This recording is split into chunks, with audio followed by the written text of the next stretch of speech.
Hello প্রিয় বন্ধুরা, আজকের গল্পের নাম বুড়ো কৃষকের চালাকি। সময়ের সাথে কী করে সুযোগে পরিণত করা যায়। আজ আমরা শুনব এক চালাক বুড়ো কৃষকের গল্প, যিনি তার বুদ্ধি খাটিয়ে এক কঠিন সমস্যাকে কিভাবে তার সাফল্যে চাবিকাঠিতে পরিণত করেছেন। জাপানের এক ছোট্ট গ্রামে কিয়োশি নামে এক বুড়ো কৃষক বাস করত। কিয়োশি খুবই পরিশ্রমী ছিলেন, কিন্তু তার জমির মাটি ছিল খুব খারাপ। তার জমিতে প্রচুর পাথর ছিল, যা চাষাবাদের জন্য একদমই উপযুক্ত ছিল না।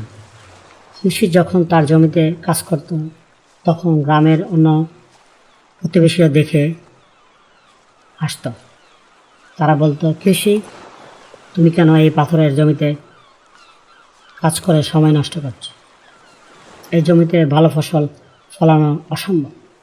তারা ভাবত, কৃষি একজন বোকা লোক, সে নিজের সময় আর শক্তি কেবল পাথরের পিছনে নষ্ট করছে। কিন্তু কৃষি কখনো দমে যেত না। সে জানত, প্রতিটি সমস্যায় একটি সমাধান থাকে। কৃষি দিনের পর দিন তার পাথরের জমি নিয়ে চিন্তা করত।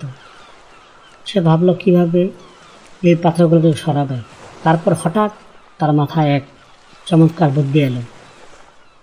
সে সিদ্ধান্ত নিল এই পাথরগুলোকে সরাবে না, বরং এগুলোকে নিয়ে কাজে লাগাবে। কৃষি এরপর কঠোর পরিশ্রম করতে শুরু করল। সে তার জমি থেকে পাথরগুলো কুড়িয়ে কুড়িয়ে এক পাশে স্তূপ করতে লাগলো।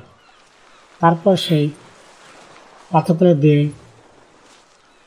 তার জমির চারপাশে উঁচু এবং মজবুত দেয়াল তৈরি করল। প্রতিবেশীরা যখন তাকে দেয়াল বানাতে দেখল, তারা আরও বেশি হাসাহাসি শুরু করল। আরে কৃষি কি পাগল হয়ে গেছে? পাথরের জমিতে দেয়াল দিয়ে কী লাভ? কিন্তু কৃষি কোনো উত্তর না দিয়ে নিজের কাজ নিজেই চালিয়ে গেল। দেয়াল তৈরি হয়ে গেল। কৃষি সেই দেয়ালগুলো পাশে ফলের গাছ লাগালো। হ্যাঁ, ঠিক শুনেছেন, ফলের গাছ। প্রতিবেশীরা অবাক হয়ে দেখল। শরৎকাল আসতেই কৃষি ফলের গাছগুলোতে প্রচুর পরিমাণ ফল ধরল, আর তার ফলন ছিল অন্যান্যদের চেয়ে ভালো। কারণ কি জানেন? কৃষি যে দেওয়াল তৈরি করেছিল, সেগুলো গাছগুলোকে ঠান্ডা বাতাস এবং বন্যপ্রাণীর হাত থেকে রক্ষা করত। ফলে গাছগুলো খুব ভালো করে বেড়ে উঠতে পেরেছিল। আর এই দেয়ালগুলো দিনের পর বেলায় সূর্যের তাপ শোষণ করত এবং রাতে সেই তাপ ধীরে ধীরে ছেড়ে দিয়ে যা গাছগুলোকে বৃদ্ধির জন্য সাহায্য করত। প্রতিবেশীরা যখন কৃষির ফলন দেখল, তখন তাদের চোখ ছানাবড়া হয়ে গেল। তারা বুঝতে পারল, কৃষি বোকা নয়, বরং সে একজন সত্যিকারের চালাক কৃষক ছিল। তার সমস্যাই আসলে তার সাফল্যের মূল চাবিকাঠি হয়ে দাঁড়িয়েছিল। হ্যালো বন্ধুরা, এই গল্পটি আমাদের শেখায় সমস্যাকে সুযোগে পরিণত করা যায় এবং বুদ্ধি ধৈর্য দিয়ে কঠিন পরিস্থিতি মোকাবেলা করা যায়।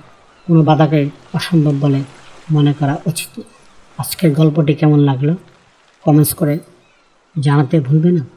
এমন আরও শিক্ষামূলক গল্প শুনতে আমাদের চ্যানেলটি সাবস্ক্রাইব করো এবং বেল আইকনটি চাপ দাও। দেখা হবে পরবর্তী কোনো ভিডিওতে। Thank you for watching. Please subscribe.